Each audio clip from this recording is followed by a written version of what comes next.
welcome to the class. Today we are going to discuss about first unit यानी कि mutation and DNA repair. ठीक है, तो इस टॉपिक के बारे में हम आज डिस्कस करेंगे. लेकिन फर्स्ट ऑफ ऑल जो फर्स्ट क्वेश्चन है म्यूटेशन, ठीक है, उसके बारे में डिस्कस करते हैं. सो म्यूटेशन क्या है, तो उसकी पहले डेफिनेशन देख लेते हैं. Mutation is a sudden heritable change in genetic material or character of an organism is known as a mutation. यानी कि इस म्यूटेशन क्या होता है, उसमें जो सडन चेंज आता है, हेरिटेबल चेंज आता है, किस में चेंज आता है? सो जीनेटिक मटेरियल यानी कि जो न्यूक्लियस में डीएनए होता है, ठीक है, ये डीएनए में चेंज आता है. तो क्या होता है, डीएनए से प्रोटीन बनाएगा और प्रोटीन जो फंक्शनल होता है, ठीक है, जो हमारे बॉडी में काम करता है, ठीक है, उसमें जो डीएनए में से चेंज आएगा तो प्रोटीन में भी चेंज आएगा, तो हमारी बॉडी में जो फिजिकली भी चेंज आएगा, ठीक है, तो उसे हम म्यूटेशन कहते हैं. ठीक है, जो ऑर्गेनिज्म यानी कि सारे ऑर्गेनिज्म बैक्टीरिया से लेकर जो ह्यूमन, एनिमल, प्लांट सभी में ये पाए जाते हैं, उसे इस प्रोसेस होती है तो उसे म्यूटेशन कहते हैं. तो म्यूटेशन की हिस्ट्री देख लेते हैं. Mutation was first discovered by right in 1791. First of all discover किया था राइट ने 1791 में in male lab. Mail lab ने उसने मेल लैब था, ठीक है, उसमें 100 जो कैरेक्टर थे वो 100 हुए थे. ठीक है, क्या कैरेक्टर थे उसके?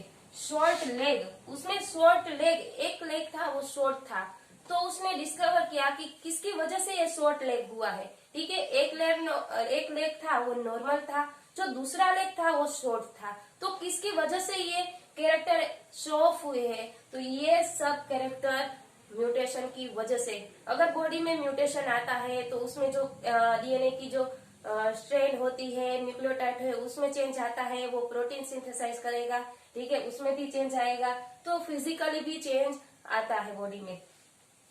नेक्स्ट पॉइंट है later on mutation was reported by Hugo de Vries in Oenothera Morgan 1910 in Drosophila white eyes mutant. अब क्या हुआ था, फिर ये उसने डिस्कवर किया था राइट ने फर्स्ट ऑफ ऑल, ठीक है, उसने ये शो किया कि जो शॉर्ट लेग है, ठीक है, लेकिन उसमें किसकी वजह से ये कैरेक्टर आते हैं, उसको जो डिस्कवर किया, ठीक है, एक्सपेरिमेंट किया, तो उसमें कोई मालूम नहीं पड़ा. ठीक है, और फिर ये जो ह्यूगो डे व्रीज है 19 में उसने डिस्कवर किया, ठीक है, योनियोथेरा में, और मॉर्गन ने भी 1910 में डिस्कवर किया ड्रोसोफिला में. जो व्हाइट आइज, आप सब जानते हैं ड्रोसोफिला के बारे में, उसमें एक कैरेक्टर प्रेजेंट हुआ था white eyes. Normally red eyes होती है, तो व्हाइट आइज उसमें कोई एक ड्रोसोफिला थी, उसमें व्हाइट आइज प्रेजेंट हुई. तो किसकी वजह से व्हाइट आइज प्रेजेंट हुई? तो ये म्यूटेशन की वजह से. The term mutation was coined by Hugo de Vries in 19. ठीक है, तो ये ह्यूगो डे व्रीज ने मालूमात किया कि ये 19 में कि ये जो सारे प्रोसेस यानी कि जो भी कैरेक्टर नए उसमें चेंजेस आते हैं वो सब म्यूटेशन की वजह से आते हैं, और उसने ये टर्म दिया कि म्यूटेशन, उसकी वजह से ये उसमें चेंजेस आता है और सारे कैरेक्टर चेंज होते हैं. तो ये थी हिस्ट्री म्यूटेशन के बारे में, डेफिनेशन और हिस्ट्री. अब उसके जो कैरेक्टर्स है उसके बारे में डिस्कस करते हैं.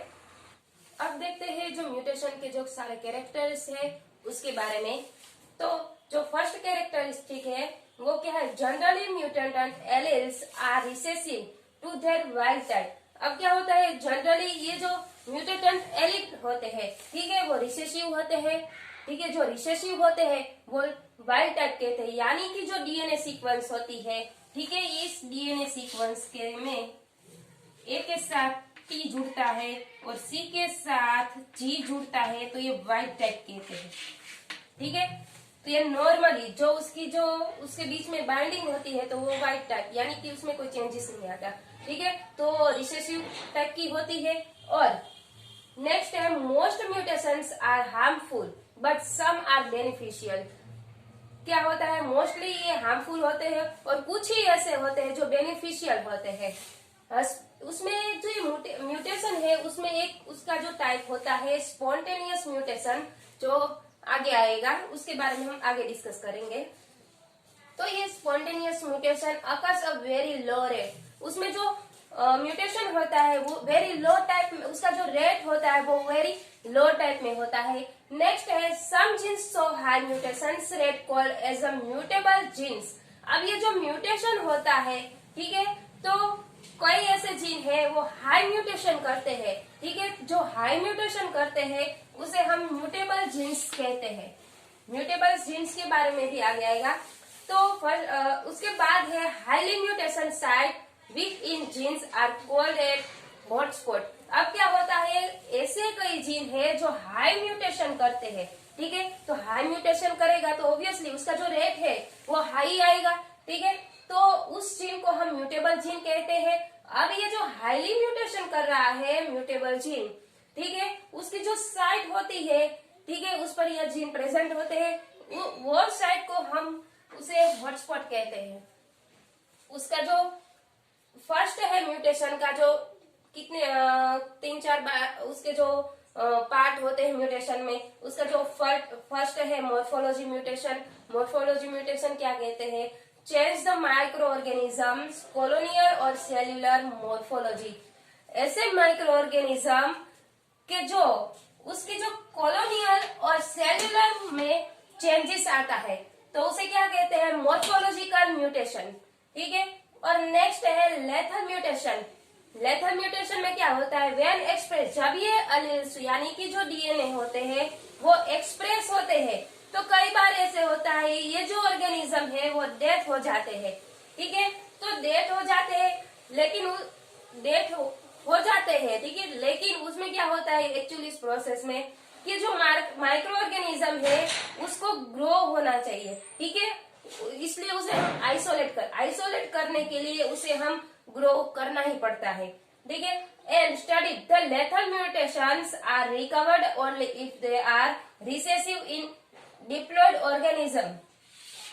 अब हम जानते हैं ये जो म्यूटेशन है मोस्टली रिसेसिव होता है, ठीक है, इन डिप्लॉयड सेल ऑर्गेनिज्म में होता है, और कई बार कंडीशनल ऐसी हो जाती है जो वो हैप्लॉयड ऑर्गेनिज्म में इस प्रोसेस करते हैं, ठीक है। तो ये था मॉर्फोलॉजी म्यूटेशन और ये लेथल म्यूटेशन, और बाकी जो म्यूटेशन है उसके बारे में हम अब देखते हैं।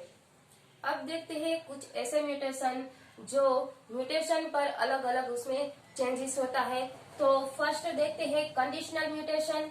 ये कंडीशनल म्यूटेशन क्या होता है, जो ऐसे एनवायरमेंट कंडीशनल पर ये ग्रो होते हैं। फॉर एग्जांपल हम इकोलाई की बात करें, ठीक है, तो इकोलाई क्या है, जो लो टेम्परेचर पर वो ग्रो नहीं होता, उसे हाई टेम्परेचर पर ग्रो किया जाता है, ठीक है।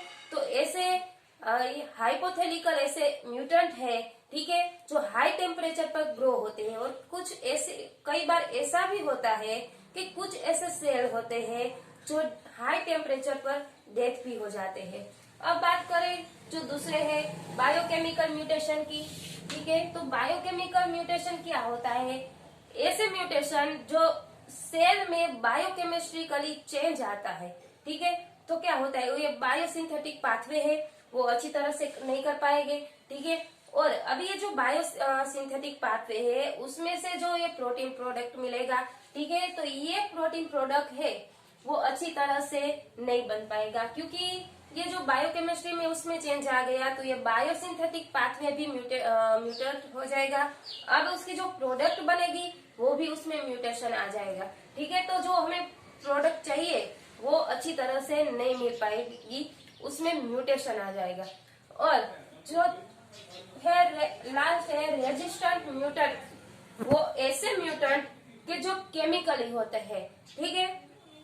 फॉर एग्जाम्पल हम बात करें तो पैथोजन, केमिकल और एंटीबायोटिक ऐसे केमिकल म्यूटेंट है जो हम इजीली सिलेक्ट कर पाते हैं माइक्रोबियल जेनेटिक्स पर, ठीक है। तो ये माइक्रोबियल जेनेटिक्स पर हम काम करके ऐसे म्यूटेंट को सिलेक्ट करके हम ये जो जेनेटिक्स है उस एक्सपेरिमेंट पे हम उसे काम कर पाते हैं।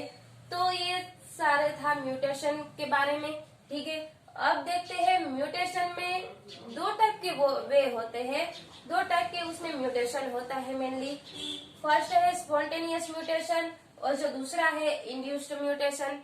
ठीक है, उसके बारे में हम आगे डिस्कस करेंगे, डिटेल में देखेंगे। अब ये म्यूटेशन के रेट के बारे में देखते हैं। तो क्या होता है, उसका ये रेट दिया गया है 0.69 m/n0, यानी कि ये सब क्या है, m, यहाँ पर m शो किया है। m is the average number of mutation. ठीक है, म्यूटेशन का जो एवरेज नंबर है वो क्या करता है, when n0 cell increase in number to n cell. अब ये जब इंक्रीज, ये जो m है, ठीक है, इस सेल को, ये जो n0 और ये n सेल है वो उसको इंक्रीज करता है। The mutation rate of given culture can be determined by growing a population of cell on solid medium। अब ये जो सॉलिड मीडियम बनता है, ठीक है, तो ये सेल की जो पॉपुलेशन है वो बढ़ाता है। Where each mutation giving rise to a mutant clone that can be detected as a single colony। जब ये सॉलिड मीडियम में बन जाता है फिर हम उसे ग्रोइंग के लिए छोड़ देते हैं। तो ये जब ग्रोइंग होता है, ठीक है, उसकी जो कॉलोनी डेवलपमेंट होती है, तो उसको हम स्टडी के लिए, जब ये क्लोन बनता है, ठीक है, उसमें कॉलोनी ग्रोथ होती है, तो इसमें से हम सिंगल कॉलोनी को डिटेक्ट करते उसके बारे में हम देख सकते हैं। ठीक है, तो ये बात थी म्यूटेशन और उसके जो टाइप, जो उसके रेट की। ठीक है, नेक्स्ट लेक्चर में हम देखेंगे म्यूटेशन टाइप के बारे में। ठीक है, जो स्पॉन्टेनियस है और इंड्यूस्ड म्यूटेशन है। ठीक है, ये दो ऐसे म्यूटेशन है, उसके बारे में हम डिस्कस करेंगे डिटेल में। ठीक है, नेक्स्ट लेक्चर में। So guys, thank you so much and keep reading.